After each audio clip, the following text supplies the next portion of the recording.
বল house কিনেছি, সে খুবই excited. সে এখন ঢুকে গেল বল হাউসে। এখন ইয়াশা কি করবে? খেলা করবে। ইয়াশার আর এখন কিছুই মনে নাই, সে এখন খেলা নিয়ে ব্যস্ত।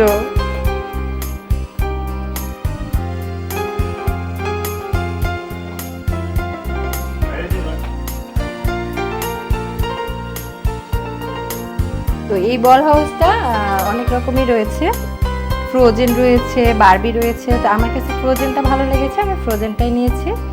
আর বিভিন্ন বল হাউসের কালার বিভিন্ন রকম। তো এটা আমার কাছে মনে হয়েছে ইয়াসার জন্য অনেক ভালোই হয়েছে।